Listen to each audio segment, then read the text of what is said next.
Hello, my love, and welcome back to a brand new episode of the Behind the Layers podcast. If you're new here, so happy to have you here. I'm your host, Melinda Huves, but you can call me Mel.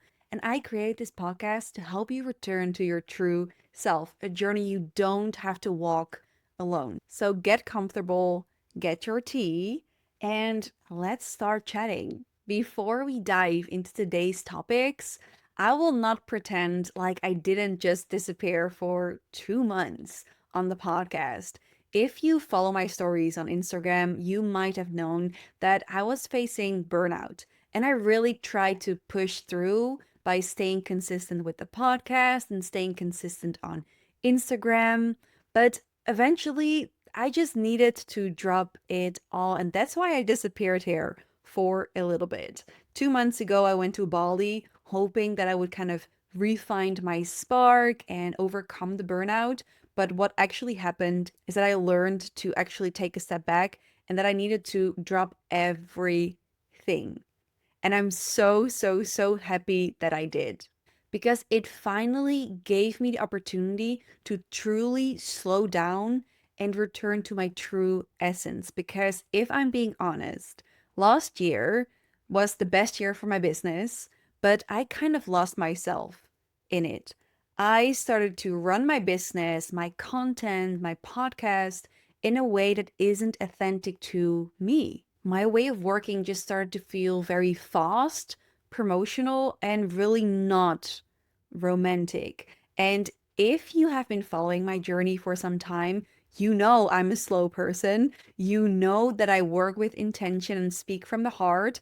And maybe you don't know yet that I'm quite a romantic person. I romanticize my life. I love love. And I was not feeling that with my work. So I'm so happy with the burnout because it taught me a very valuable lesson. And that is to run my business, run my content from my heart and doing it my way, which means slow, intentional, and romantic. And that lesson is worth so much. Sometimes you need to get through darkness or kind of lose yourself to refine yourself in a much stronger way. Let me say that again. Sometimes you need to lose yourself to refine yourself in a much stronger way. So that's what the burnout did for me. And I decided to throw out my old vibe and invite the vibe that I truly want to share with you guys. So you might have noticed that my vibe on Instagram is changing. I started to change the vibe of my confidence letters, which you can subscribe to down below. Every Thursday, I send out a new newsletter that you don't want to miss. And of course, you being here, the vibe changed here as well. I just want it to be more cozy, more romantic. I just want my content, my podcast to be a mirror of what I feel. Because to be honest, I share my content to connect with you guys.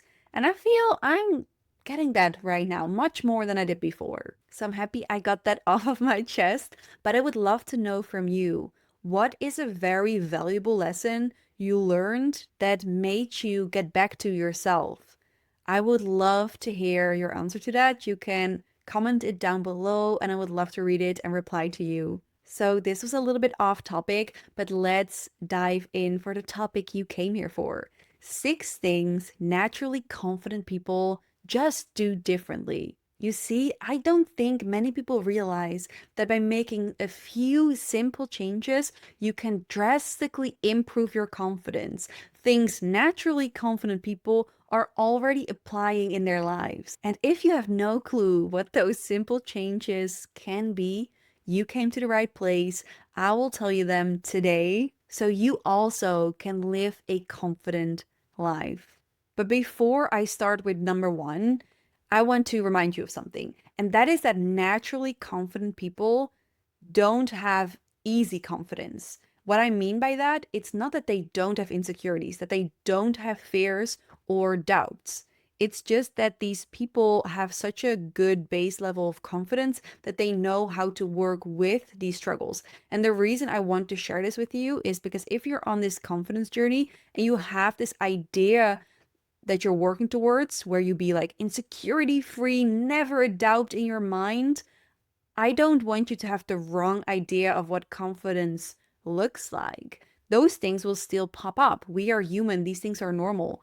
But confident people, don't let them make them crazy or let them hold them back. So, having that out of the way, let's start with number one. The first thing naturally confident people just do different is that they feel their fears, but they face them anyways. How often have we wanted to do something, wanted to show our true self, and held ourselves back for some irrational fears? An amazing reminder that I always tell myself is I try to think of myself as 80, looking back at my life. How do I want to feel? Do I want to look back and see all the things I avoided because of fear and now I've missed out on all these beautiful moments and opportunities? Or do I want to look back at my life and actually be proud of myself? Because even though it was difficult, I faced those things. I think the answer to that is really, really, really simple. Of course, you want to look back at having lived a proud life. And I think facing your fears is a really important part of that. So naturally confident people just have that courage to face their fears. And I think one thing we really should remember is that courage is not the absence of fear, it's acting in spite of the fear. And Roy Bennett said this beautifully, so let me read it for you. Courage is feeling fear, not getting rid of fear, and taking action in the face of fear.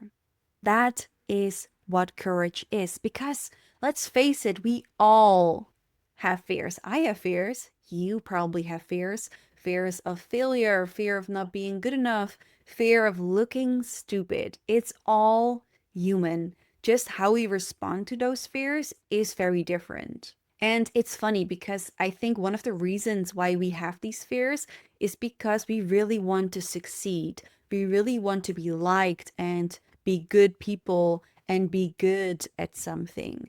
And these fears remind us of that. But it's funny because the fears that want us to be successful, good, and liked are also the fears that are causing us to not get those things, to not get the success we want, to not be liked for who we truly are. And I think that is such an interesting paradox because these fears are making sure that we feel and become successful and liked, but they're doing the complete opposite. Just thinking about that paradox really helps me to break free from it because if I fear something, I likely want that thing, but the fear is actually an obstacle of getting there. And just to show you how insane this paradox is, if you listen to it, for example, right now, I have a very free life. I have a really big community online. I have a podcast. I'm becoming a writer. I'm doing everything that I love. But what if in 2020, when I shared my first post, I held myself back because I didn't want to face the fear of looking like a fool, the fear of being a beginner, the fear of, oh my God, what are they gonna think about me? If I hadn't posted and I would have let the fear win and not have faced it, my life would look completely different. And I think most inspiring lives, most authentic lives, most successful lives all have this story of facing their fears. Because I can tell you, if I didn't face my fears and gather the courage to face my fears, I would not sit here. I would still doubt my voice. I would still be afraid to show up, to set boundaries. So I hope this serves as a reminder that your life could look completely different if you just faced your fears.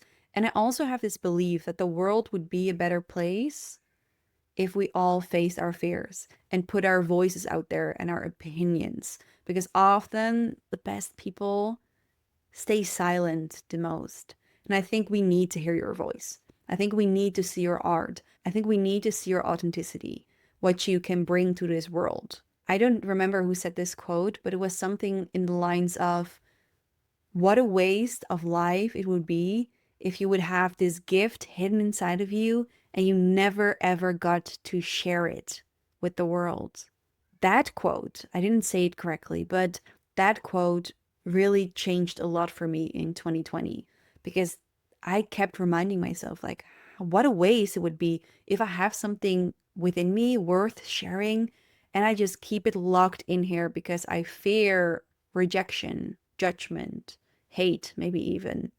So think for yourself, what is something you would start sharing or would start doing if you finally felt the courage to face those fears? Because you too are a confident person in essence. And confident people, they try new things. They get out of their comfort zone without knowing if they're going to succeed, without knowing if they're going to be good at it. So, the final quote I want to share about facing your fears with courage is one by Eleanor Roosevelt. I'm not sure if I pronounce that correctly, but she said, "You gain strength, confidence, and courage by every experience in which you really stop to look fear in the face."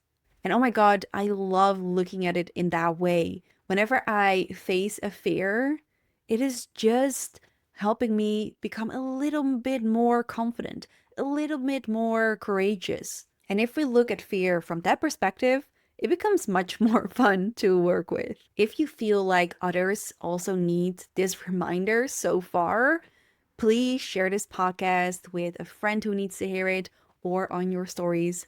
Moving to the second thing confident people just do differently is that they very often say no. If I look back at my people pleasing years, I said yes to so many things that just didn't feel right because I was so afraid of saying no to make others feel uncomfortable, to be disliked, to disappoint others. And there was even a little bit of fear in there, like FOMO, fear of missing out. Like, what if they would make a great connection and I would not be there? Or what if they have this really good experience and I'm not there?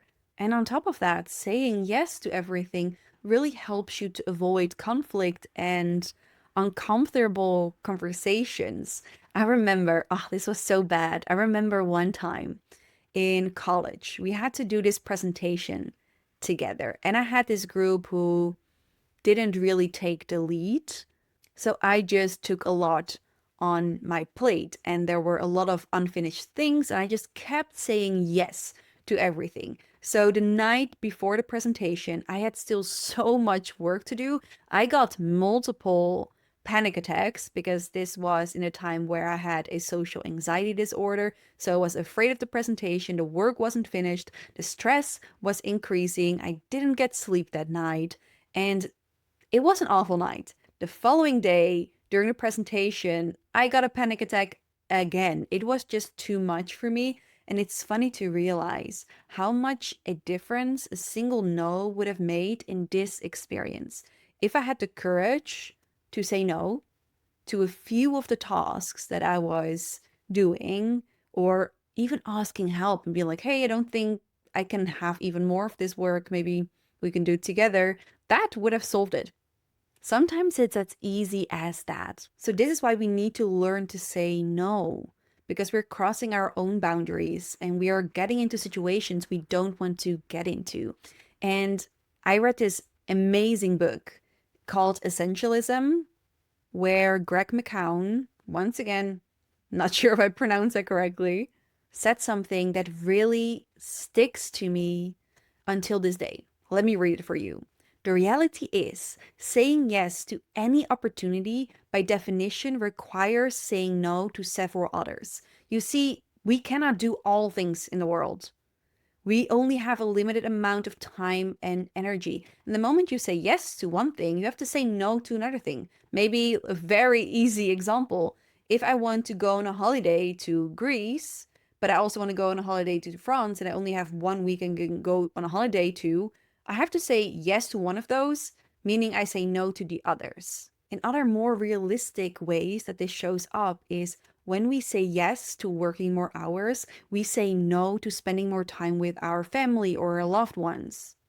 When we say yes to joining a party we don't really have the energy for, we say no to the rest our body actually needs. And when we say yes to helping someone else out, even though we have our own responsibilities that are important right now, we end up saying no to our responsibilities and we let other people down who were actually counting on us doing those responsibilities, or we even let ourselves down. And this is so powerful by learning to say no, because the moment you know when to say no for the things that don't really feel good or don't align with you, you can finally, with your whole heart, say yes to the things that do align with you, the things that are important to you. Because let's face it, not everything is the same level of importance to you. What is important to me might not be important to you, and the other way around. So it's so important to know what is important to me, where do I want to go, where are my values, and how is that impacting my yeses or nos. And if you don't know when it's a yes or no,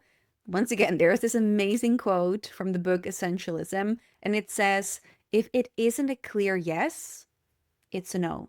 The moment I read that, I started to apply that. I say no to so many things now. And people know that about me. People know I don't do things I don't want to do. And at first, when I started doing that, people found it rude or not as fun because I wasn't that easy to go along with, in the sense of I wasn't always joining them on their ideas. I started listening to what I wanted as well. But the respect I got back was worth the discomfort. So now people know whenever I say yes, I truly mean it. So people are so excited when I do join.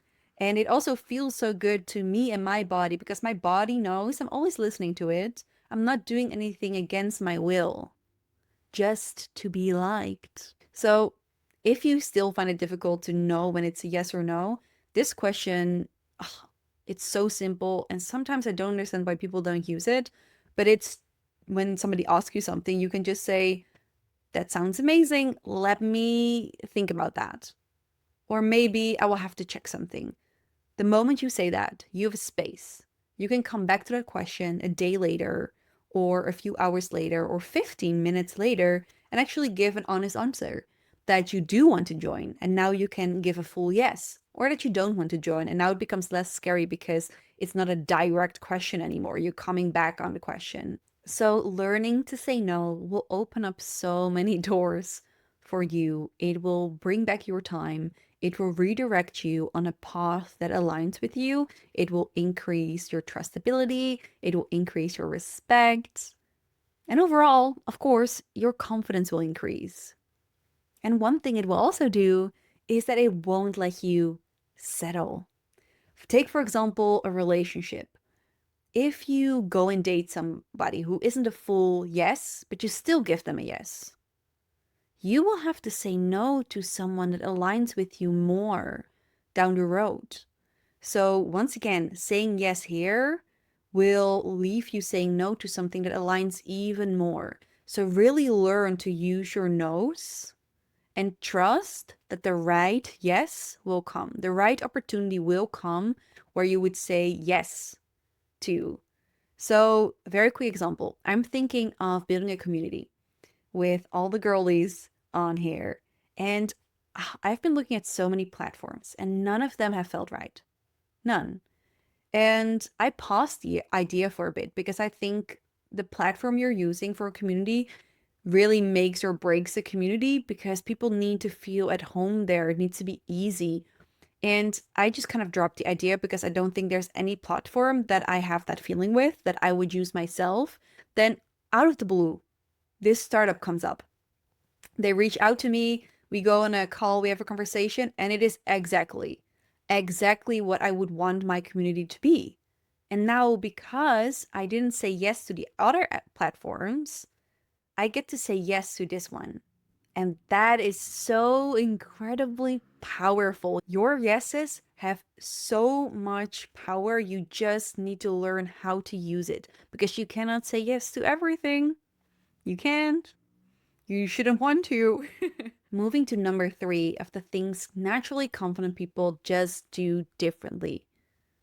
And that is that they're not afraid to stand for something, even if it's unpopular. I would even say that naturally confident people have a strong backbone. So, in general, confident people just place their beliefs and their values above the need to be liked. And that is so incredibly powerful. And even though it's not always the most popular thing to do, to stick to your own values and beliefs if others don't agree with them, what it does bring is respect.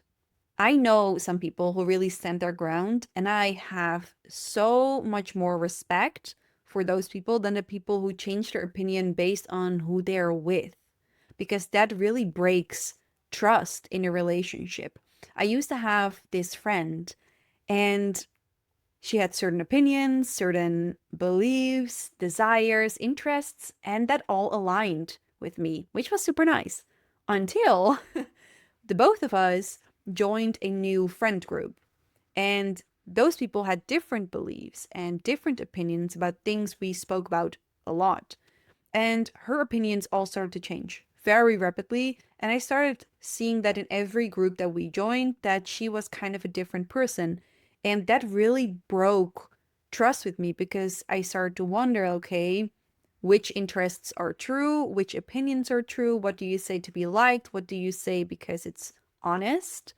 And that is the risk of not standing your ground, is that you break trust in relationships, but also you make it more difficult for others to connect with you. Because I brought this friend into another friend group as well. I really loved her, so I brought her to a lot of places. And those people eventually, after a few times, came to me with their concern that they weren't really able to connect because she seemed like a different person every time they were together. And that's so sad because it likely comes from a place of wanting to be liked and wanting to fit in and avoid conflict. But what it really does is you hide your true self, your true opinions, and you repel people that maybe would have loved your real self. And you might end up staying friends with people that wouldn't love your real self. So that is the danger of not standing your ground, your values, your beliefs. And I sometimes consider myself lucky because I learned to stand my ground pretty early in life. So, not many of you know this, but when I was 15, I was in an abusive relationship. And in this relationship, I really lost my voice, my opinions, what I could wear, I couldn't even decide anymore because I could trigger this person by having the wrong opinion, by saying the wrong thing, by wearing the wrong thing. And because it was always met with aggression, eventually you start to shrink yourself and you don't stand your ground because standing your ground means conflict, aggressive conflict, and you don't want that. So it's so weird if you are familiar with abusive relationships. I hope you're not. It is so strange because, of course, the relationship doesn't start out that way. And the moment it starts to turn into that, you're kind of stuck. And especially because I was so young, I didn't know what a healthy or just healthy relationship looked like. So this was my reference. I was like, oh, this is really extreme. I really start to hate myself now. What is going on? Well, that was not a good relationship. I know now, of course. But because I lost my ground in that relationship, my opinion, my voice, the moment I got out of it, I made a decision to myself, a promise with myself that that would never happen again. So what happened is that I started standing my ground very fiercely. I stopped people pleasing a little bit and I started to stand for my opinions and my needs.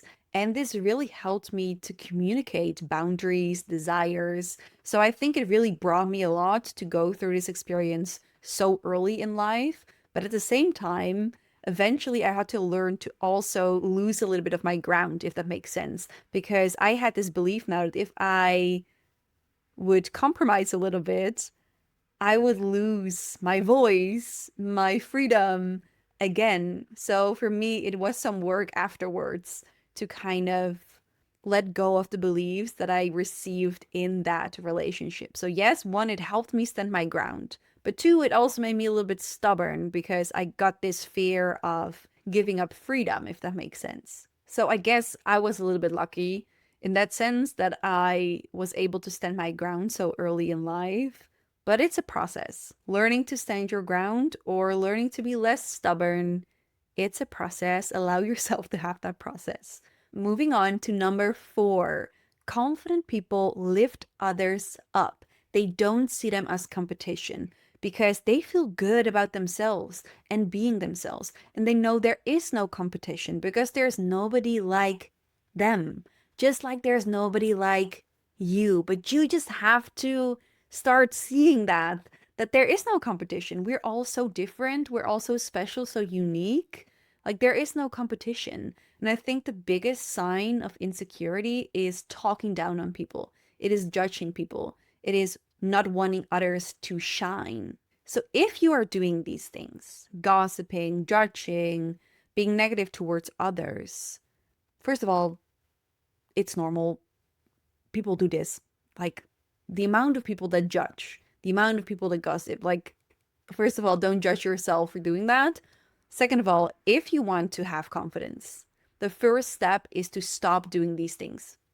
And I know sometimes that's difficult if your relationships are built around gossiping, for example, and judging. That is a really big shift for you, but it is so worth it. So when I was pretty young, I think the first 1 or 2 years from high school, I was also like this. I was so insecure. I had social anxiety. I just wanted to fit in. So I started gossiping with the girls. I started judging people. And judgment always comes from insecurity. I was really insecure. And one thing I'm so grateful for is that when I was in the second year, I believe, of high school or the third, I decided I wanted to stop doing that. It just didn't feel right. And I wanted to stop and give up this negativity. And the moment I did, also my friend group changed from people who gossip a lot to people who just enjoyed life. And that is the beauty of giving up bad qualities, is that your whole life changes around those qualities, because I started to feel a little bit better about myself because I wasn't judging as harshly anymore. I was in a friend group who doesn't judge that much, so they're also safe. And the conversations were just much more fun.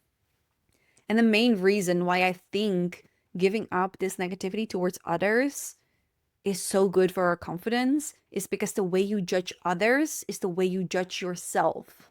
So if you judge others harshly, you're going to keep yourself small to kind of avoid the judgment you would otherwise bring yourself. So for example, people who judge others for creating content, those people would not allow themselves to create content, even though if they have this amazing voice inside of them that wants to be shared with the world, they're not going to do it because they're judging all of you and they cannot get into that position because they would judge themselves. So yes, confident people don't talk badly to or about other people. Instead, they praise them and lift them up, even if you struggle with a certain person. What I've started to do recently is if I have issues with a person, I start to bless them. I start to wish the best for them. I even do a little bit of a prayer for them, even while we're figuring out maybe a conflict or a situation with two people. Whenever I feel resentment or anger or think negatively of them, I try to stop and realize that's just my ego talking. And I sent them a little prayer. I sent them a prayer of wishing them well, blessing their soul, blessing their journey, and in an authentic, really meaningful way. Like I mean it when I sent them the blessing. And to be honest, it has made conflict for me so much easier. Even if a conflict thing isn't solved, I have love for that person still. And that just feels so good. And that doesn't mean if somebody has done you wrong, you give them a blessing and they return back into your life. Sometimes people need to stay out of your life, but you can bless them from a distance. Because in the end, we're all human. We're all figuring out life. We don't have to make it harder for other people. And even if others do so to you, find comfort in knowing that that is not who you are, and stay true to yourself and your values of wanting to be a better human, for example. Moving to number 5 of what naturally confident people just do differently. And this one I already spoke about a little bit, and that is confident people speak well to and about themselves. And I made a whole episode already on this, on how to change your self-talk to increase confidence. So, what confident people do is that they speak well to themselves. Their self talk is uplifting because you cannot gain confidence by talking down on yourself.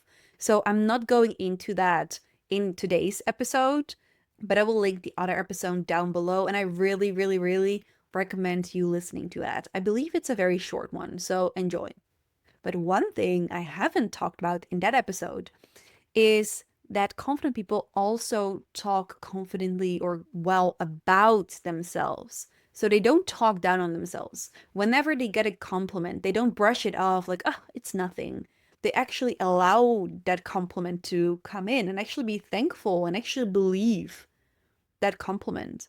And at the same time, they don't talk badly about themselves to make others feel comfortable or to be liked or to make conversation. And personally, I used to do that.